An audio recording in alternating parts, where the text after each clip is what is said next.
Eto, pag-uusapan natin ang buwan ng Mayo, mga pensyonado ni SSS. Meron kasi mga nagtatanong kung meron bang dagdag pensyon ang makukuha ngayong buwan ng Mayo. Well, ngayon kasi is nasa last day na tayo sa buwan ng Abril. Today is April 30 and bukas na nga po, unang araw na para sa buwan ng Mayo. Well, atin yung sasagutin para naman maliwanag sa inyo kasi marami ang nalilito sa pension increase na napag-uusapan natin sa mga nagdaang mga episodes ko na in-upload dito sa YouTube at sa ating Facebook page, mga ka-vlogs. Una, atin munang lilinawin ang schedule ng pension crediting o pension releasing para sa buwan ng Mayo.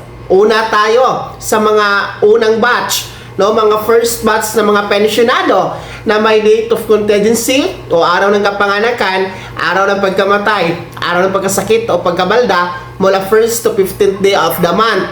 Ang inyo po sanang pension crediting o pension releasing na petsa ay dapat bukas, Mayo 1. Kasi nga, every first day of the month po yung inyong schedule. Kaso lang, pag nakikita nyo sa inyong kalendaryo, ang Mayo 1 ay natapat po sa araw ng Biyernes, bukas, yan ay natapat sa araw ng mga manggagawa o Labor Day.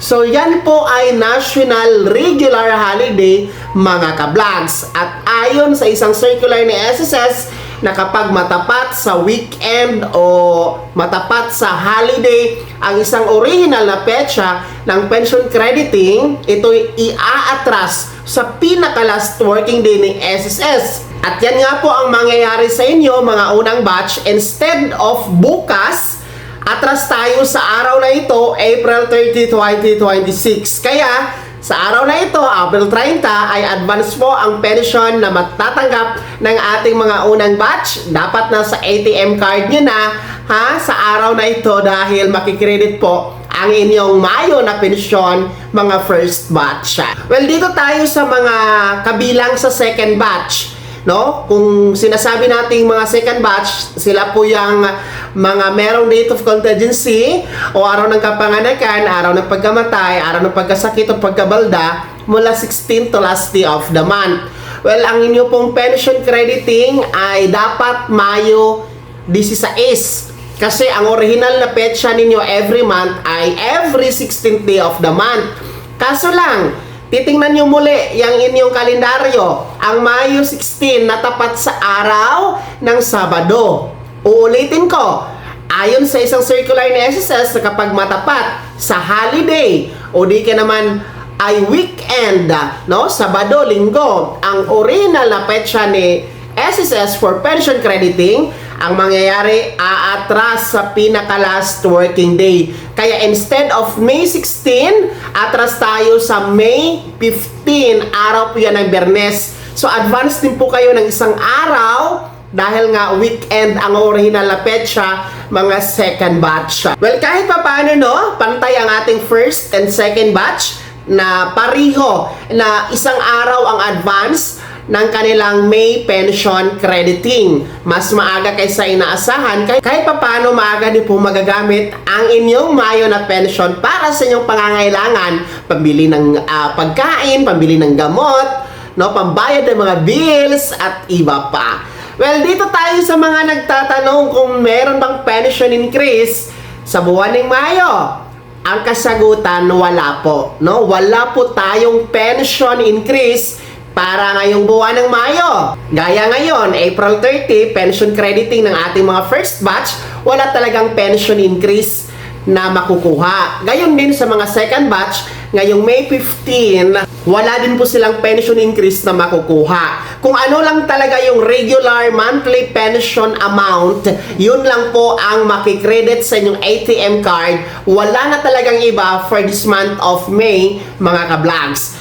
Ang pension increase ay magaganap po ngayon pang buwan ng June, no? Next month, mga ka-vlogs, magaganap ang mas pinaaga na second round pension increase. Well, ito po ay kabahagi ng SSS Pension Reform Program na 3 taon na magkasunod-sunod na pension increase every Setyembre. Ito po ang kasunod ng first batch or first round noong September 2025. Alam nyo, dapat kasi ngayon pa itong September, no? 2026. Kaso lang, dahil sa krisis ng ating panahon ngayon, dulot ng mataas ng presyo ng langis, dulot po ng digmaan sa gitnang silangan, at nagtataasan talaga ang presyo ng mga bilihin.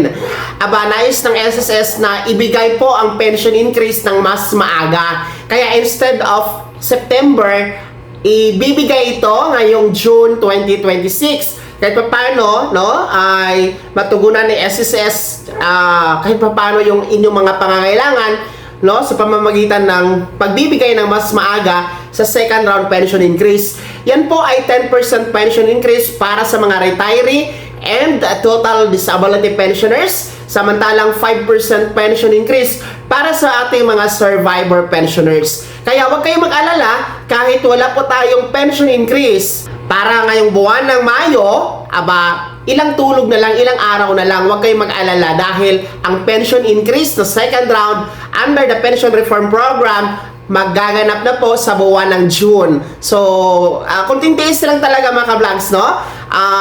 Mabilis lang naman ang mga araw na lilipas, kaya hindi natin mamamalayan, mga lahati na tayo, patapos na tayo sa buwan ng Mayo, di ba? At June nga po ang inyong dagdag pensyon na inaabangan ng lahat. Well, nais ko lang din sabihin sa mga nagsasabi na fake news at hindi totoo na may pension increase ngayong June. Legit na legit po ito mga ka-vlogs. Totoong totoo po ito. At ito nga po ay inilathala na sa iba't ibang pahayagan at website mga ka-vlogs, no, na magkakaroon ng mas maagang pension releasing increase for the month of June 2026. Kaya naman, SSS pensioners, ano po yung comment at reaction sa balitang ito? Kayo ba ay excited na sa inyong dagdag pensyon para ngayong buwan ng June? Bahagi niyo po sa comment section na nasa baba. Pakilakip ng buong pangalan at kung taga saan kayo. Kung bago ka pa lang sa aking channel o di ka pa nakasubscribe, i-click niyo muna ang subscribe button na nasa baba. Huwag kalimutan na pindutin ang notification bell, ilagay sa all para una ka sa mga balita na i-upload ko. Sa mga Facebook viewers natin, no, paki-follow din po ng follow button na nasa baba para una kayo sa mga balita na i-upload ko din. Maraming salamat. God bless. Mag-ingat mga ka-vlogs.